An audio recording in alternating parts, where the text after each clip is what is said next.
আমার এক পরিচিত সেদিন আমাকে বলছিলেন যে ভাই সারাদিন কাজ করতে করতে হাঁপাই উঠছি, আর কাজ করতে ভালো লাগে না। আমি বললাম তোমার বস তোমার পরে খুশি? বলে না, সারাক্ষণ বকাবকি করে। আমি বললাম তো ঠিকই আছে। তার মানে তার কথা হচ্ছে বস যেহেতু সারাক্ষণ তাকে বকাবকি করে, বস খুব খারাপ মানুষ, আর সে সারাক্ষণ ব্যস্ত থাকে, কিন্তু এত কাজ করেও কেন বস খুশি হচ্ছেন না? এটা কিন্তু একটা চিন্তার বিষয় যে আপনি প্রচণ্ডভাবে পরিশ্রম করছেন, বাট আপনার বস খুশি হচ্ছে না। তাহলে কেন হচ্ছে না? কারণ আপনি পরিশ্রম করছেন কিন্তু কাজের কাজ কিছু হচ্ছে না।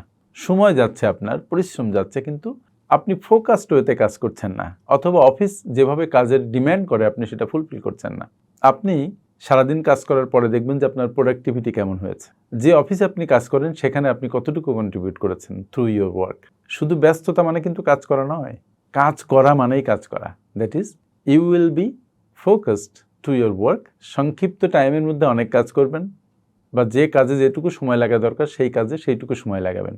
আপনি ডিস্ট্রাক্টেড থাকেন, আপনি আনফোকাসড থাকেন, আপনি সোশ্যাল মিডিয়ায় সময় কাটান, আপনি আপনার কাজের প্রতি ফোকাস থাকেন না। এর ফলে কি হয়? আপনার প্রোডাক্টিভিটি বাড়ে না।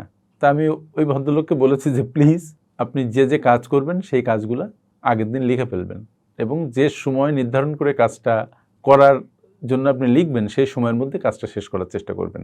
তাহলে দেখবেন যে আপনার অফিসে আপনি প্রচুর কন্ট্রিবিউট করছেন এবং আপনার বস আপনার প্রতি খুশি হচ্ছে। শুধু ব্যস্ত থাকা মানে অনেক কাজ করা, এই কথা ঠিক নয়। আপনি আপনার কাজের ইনভেন্টরি করুন, তাহলে মূল জিনিসটা বুঝতে পারবেন। Thank you. আর হ্যাঁ, দিনে অন্তত 20 পৃষ্ঠা বই পড়ুন।